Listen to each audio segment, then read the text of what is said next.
ఏ ఏ రాజకీయ నాయకుడైనా కొంచెం ఎక్కువ అంబిషియస్ ఉన్న అతను కొంచెం ప్రపోజల్ చేస్తాడు అన్నట్టు.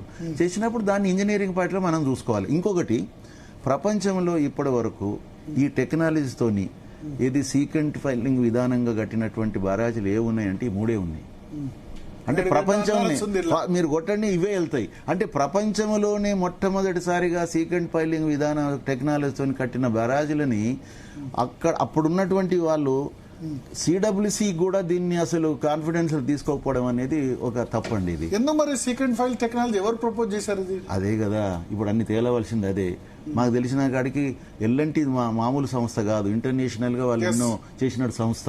ఇదే వేరే సంస్థ చేస్తుంటే డెఫినెట్ గా అయితే వాళ్ళు తీసుకొచ్చారని కొందరు అంటారు. ఎవరు తీసుకొచ్చని ఏం చేసినా దాని మీద ఈ డిజైన్ చేసి సంతకం పెట్టినట్టు. అంటే ఒకప్పుడు సిడబ్ల్యూసి అందరిని తీసుకొచ్చి దేశంలో ఉన్న ఇంజనీర్లు అందరూ వచ్చి కాళేశ్వరం గొప్ప ఇంజనీరింగ్ అద్భుతం అని చూపించారు. ఇప్పుడు మళ్ళీ ఇంజనీరింగ్ ఫెయిల్యూర్ అని అంటారు. అంటే 3 సంవత్సరాలు నాకు తెలిసి 2021-22లో మొత్తం దేశంలో ఉన్న ప్రతి సివిల్ ఇంజనీర్ వచ్చి కూడా దీన్ని చూసి పోయినారు. సిడబ్ల్యూసి చైర్మన్ సిడబ్ల్యూసి చైర్మన్ ఆయన పేరు ఉంది, ఫారూక్ సంథింగ్ ఉన్నది.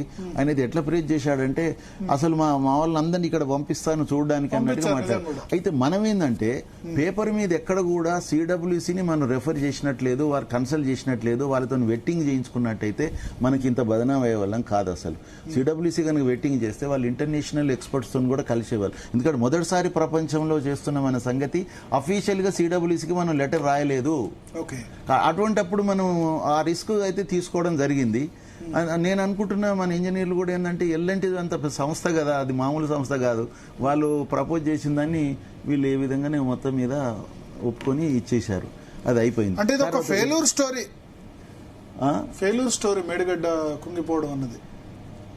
మేడిగడ్డ కూలిపోవడం అనేది ఎల్ఎన్టీకి అసలు బ్లాక్ స్పాట్. నేను చెప్తున్నా ఇంజనీర్లకు, ఆ సమయంలో ఉన్న వాళ్ళకి, డిజైన్ చేసిన వాళ్ళకి, వ్యాప్కోస్ కి, అందరికీ కూడా ఒక బ్లాక్ స్పాటే ఒకవేళ అది ఈ విధంగా అయిందట్టయితే. ఎందుకంటే ప్రపంచంలో మొదటిసారి ఈ టెక్నాలజీని కట్టినటువంటిది ఎంత జాగ్రత్తగా ఉండాలి, ఎంత ఎక్స్పోజర్ ఉండాలి, ఎంతమందిని ఇన్వాల్వ్ చేయాలి, అది చేయకపోవడం ఒకటండి.